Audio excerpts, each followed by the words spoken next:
maar prestar ein. Han mathon nen, han mathon nechai, han noston nen, willis.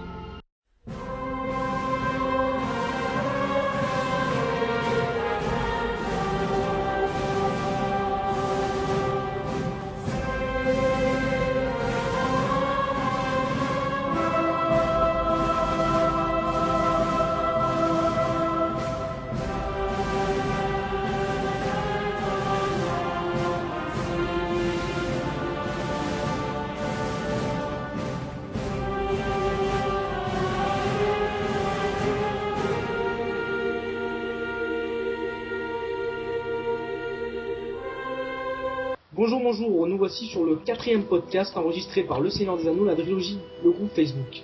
Alors cette fois-ci, nous allons parler non pas de Bilbo le Hobbit, mais du Seigneur des Anneaux, le film et le livre. Alors je suis accompagné de deux protagonistes, dont David, créateur d'un nouveau groupe qu'il va nous présenter maintenant. Voilà, donc j'ai créé récemment, donc il y a une vingtaine de jours, un groupe dédié à Bilbo le Hobbit. Le but étant déjà en fait d'avoir un groupe vraiment spécifique sur Bilbo le Hobbit, parce que finalement j'ai apporté beaucoup de contributions dans le Seigneur des Anneaux autour de Bilbo le Hobbit, et je pensais intéressant d'avoir, surtout quand le projet sera vraiment médiatisé, et que les gens recherchent Bilbo le Hobbit sur le moteur de recherche Facebook, qui tombent directement sur ce groupe-là, qui renverrait éventuellement vers le Seigneur des Anneaux, la trilogie, sachant que les deux groupes se complètent. Voilà, les deux groupes ont chacun des contenus exclusifs pour chacun d'eux, sachant qu'on est tous les deux administrateurs des deux groupes. Alors nous sommes aussi accompagnés de Salvatore qui n'est autre le cousin de David. Salut. Salut, je m'appelle Salvatore, j'ai 33 ans, je suis agent de surveillance. Alors Salvatore, explique-nous, dis-nous comment es-tu tombé dans le chaudron de Tolkien. Ok, moi j'ai à vous dire le Seigneur des Anneaux. Moi j'ai connu le Seigneur des Anneaux au cinéma, quoi, parce que je connaissais pas du tout les livres.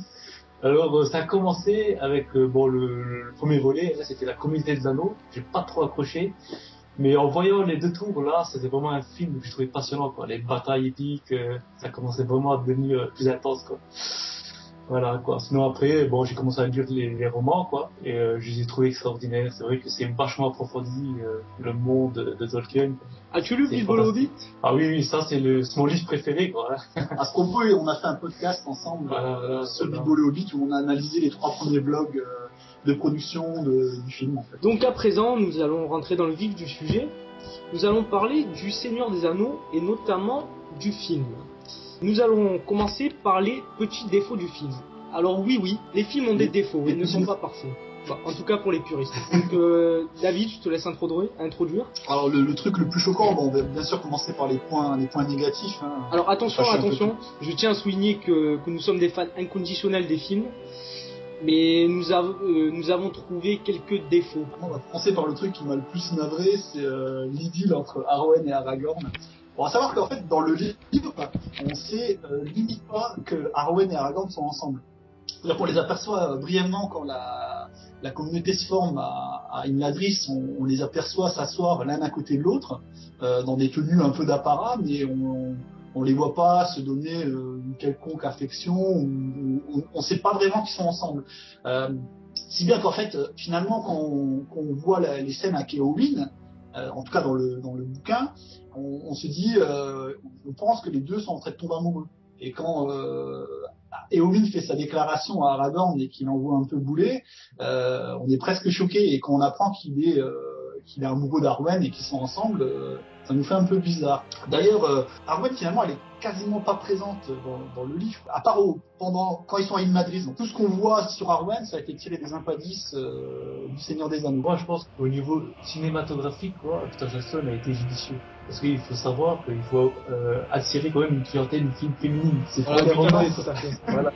Alors Arwen a été entre guillemets surexploité pour plaire au public féminin, comme tu l'as dit, Salvatore. Ouais, mais bon, ce qui est navrant, c'est que finalement ils ont fait l'impasse sur pas mal de personnages pour donner beaucoup plus de scènes à Arwen qu'elle ne l'a à l'origine. Donc on ne voit pas Glorfindel. Il y a des scènes que j'ai trouvé exagérées. En fait, ce qui m'a choqué le plus, c'est que finalement de se dire que ils ont coupé plein de passages du livre, ils ont enlevé plein de personnages parce que finalement il n'y avait pas assez de temps pour tout raconter et finalement ils nous rajoutent des scènes entre guillemets à la con avec Arwen et Aragorn, quoi. Donc moi ça m'a un peu énervé, notamment la super scène où on pense qu'Aragorn est mort, il se fait quand il y a un cavalier Warts qui lui coince la main dans une sangle et puis qui tombe d'une falaise, puis qu'il y a son cheval qui vient lui lécher le nez pour la réveiller. Alors Salvatore, qu'en penses-tu que penses-tu de la surexploitation d'Arwen? Ouais, vraiment, je l'ai dit, je pense que il faut plaire à tout public, quoi. Le public féminin, ils aiment bien les romances, quoi, et je pense que il fallait cette histoire d'amour, quoi. Ce qui, bien sûr, a déçu les puristes. Alors, maintenant, nous allons venir à un deuxième petit défaut qui n'est autre que l'exorcisme de Théoden. Alors là, nous avons des avis un peu différents. Alors, je te laisse introduire, David. Alors, je vais vous parler rapidement de l'exorcisme de Théoden qui n'existe pas dans le livre. Alors, en fait, normalement, vous avez Gandalf donc, qui arrive à Médusel, donc dans le palais de Théoden, et ce qu'il fait en fait simplement, c'est qu'il lui redonne confiance en lui-même, parce que, si vous voulez, Grima, entre la mort de son fils, Théodred, je sais plus comment il s'appelle. Théodred. Et le fait qu'en fait il soit un peu âgé quand même, mine de rien, Grima il a endormi. En fait, c'est un beau parleur, il lui a dit vous êtes trop vieux, vous pouvez pas combattre, Saruman c'est notre ami, vous feriez une grave erreur en attaquant en Isengard, etc. Donc, à aucun moment il vient le voir et puis il n'est pas possédé par Saruman, c'est simplement qu'il lui redonne confiance en lui, il dit vous n'êtes pas si vieux que ça, vous avez encore de la force, reprenez votre épée en main, vous allez voir. Donc en gros il le motive à attaquer l'Isengard et puis à se laisser faire, et donc à écouter Éomer et Éowyn. Donc alors que honnêtement moi quand j'ai vu la scène où il a limite il a les cheveux tout gris, il a la cataracte, il a les ongles pourris et il y a Gandalf qui arrive tel un exorciste qui lui brandit son bâton devant le visage et je me suis cru devant une scène de l'exorciste, quoi. Il manquait plus que la réplique ta mère suce des blancs en enfer et on y était, quoi. Franchement c'est monstrueux. Alors Salvatore, tu es de l'avis de David ou... Moi je pense que au niveau c'est parce que au niveau du roman, au niveau cinéma, on peut pas vraiment traiter les sujets de la même façon, quoi. Mais je pense que ça a donné beaucoup de force cette scène-là, parce que vraiment on voit que Saruman c'est lui qui manipule tout, quoi, en quelque sorte. Voilà. Parce que c'est vrai que s'il se faisait manipuler par le Grima, on dit mais il a un peu ça.